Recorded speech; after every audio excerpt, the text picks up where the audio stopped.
அண்ணன் திருமாவளவன் அவர்களின் தலைமையிலான விசிக கட்சி இந்த திமுகவிற்கு உண்மையாக இருப்பதிலும் உடும்புப்படியாக இருப்பதிலும் பெருமை இல்லை. மாறாக என்ன இருக்குன்னா, வளரும் ஒரு தலைமுறையை தடுத்து நிறுத்தி அறிவே இல்லாத இந்த அறிவாலயம் கூட்டத்திற்கு அடிமையாக செயல்படுத்துகிறதோ என்ற அச்சத்தை தான் இன்றைக்கு தமிழ்நாட்டுல ஏற்படுத்துது.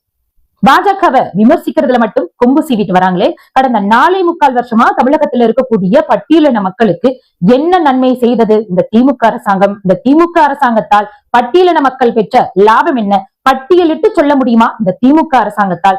இதை கேள்வி கேட்கலாமே அண்ணன் திருமா அவர்கள். திமுகவிற்கு சாதகமாக பேசும் அண்ணன் திருமா அவர்களே, நீங்களே பல மேடைகள்ல சொல்லியிருக்கீங்க, சங்கரன் கோவில் உட்பட பல மாவட்டங்கள்ல விசிகாவினுடைய கொடியை ஏற்ற விடாமல் காவல்துறை மூலமாக அடக்குமுறை செய்தது இந்த திமுக அரசாங்கம். அண்ணன் அவர்கள் மறந்து விட வேண்டாம்.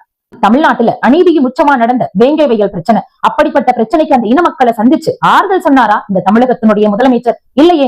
அதை தாண்டி ஆறுதல் சொல்ல போக தயாராக இருந்த உங்களை அனுமதிச்சாரா? இல்லையே. அண்ணன் திருமா அவர்கள் இதை மறக்கலாமா? இந்த ஜனநாயக கூட்டணியினால இந்த கட்சி பலம் பெறுகிறது, மக்கள் மத்தியில இந்த கட்சி செல்வாக்காகிறது அப்படின்ற ஒரே காரணத்துக்காக மேடை போட்டு இவ்வளவு தூரம் கர்ஜிக்கக்கூடிய நீங்க தன் இன மக்கள் பாதிக்கப்பட்ட வேங்கை வயல் பிரச்சனைக்கு ஏன் இதே வீரியத்தோட கர்ஜிக்கல, கேள்வி கேட்கல? இந்த பொது மேடையில நீங்களே ஒரு தப்ப ஒத்திருக்கீங்க. வரலாற்று உண்மையை தமிழக மக்களுக்கு சொல்ல கடமைப்பட்டிருக்கீங்க. அதாவது பாபர் மசூதியை இடித்த பாஜகவுடன் கூட்டணி வைக்கிறது இந்த அதிமுகன்னு சொல்லியிருக்கீங்க. பாபர் மசூதியை இடித்தது 1992. அதற்கு பின்பாக வந்த தேர்தல் தமிழ்நாட்டில 1999 இதே பிஜேபியோடு இணைந்தது திமுக. அதே திமுகவோடு இணைந்தது விடுதலை சிறுத்தைகள் ஆகிய நீங்கள் மறந்துவிடக் கூடாது. அன்னைக்கு அண்ணன் என்ன கோமாவில ஏதோ இருந்தீங்களா?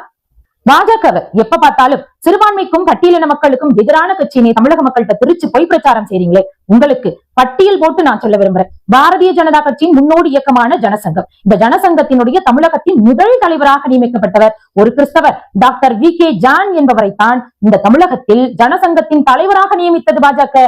இது உங்களுக்கு தெரியுமா தெரியாதா? அடுத்து, தாழ்த்தப்பட்ட மக்கள் என்று ஒதுக்கப்படக்கூடாது, அவர்களிலிருந்து ஒரு தலைவன் தமிழகத்திற்கு தேவை என்று எல் முருகன் அவர்களை பாரதிய ஜனதா கட்சியின் தலைவராக வைத்து அழகு பார்த்தது பாஜக. அது உங்களுக்கு தெரியுமா தெரியாதா?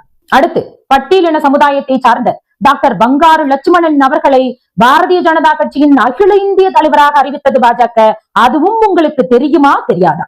அடுத்து, தமிழகத்தில் உள்ள பெண்களுக்கும் ஒரு முன்னோடி வேண்டும் என்றும் பெண்களாலும் சாதிக்க முடியும் என்ற எண்ணம் வேண்டும் என்றும் அக்கா தமிழிசை அவர்களை பாரதிய ஜனதா கட்சியின் மாநில தலைவராக வைத்து அழகு பார்த்தது பாஜக. அதுவும் உங்களுக்கு தெரியுமா தெரியாதா? இவ்வளவு நல்ல விஷயங்களையும் செய்திருக்கும் பாஜகவையா அரசியல் காரணங்களுக்காக தாழ்த்தி பேசுவது? அண்ணன் திருமா அவர்களே, உங்களுக்கும் அறிவும் திறமையும் ஆற்றலும் அதிகம் இருக்கிறது. உங்களுக்கும் இதே தமிழகத்தில்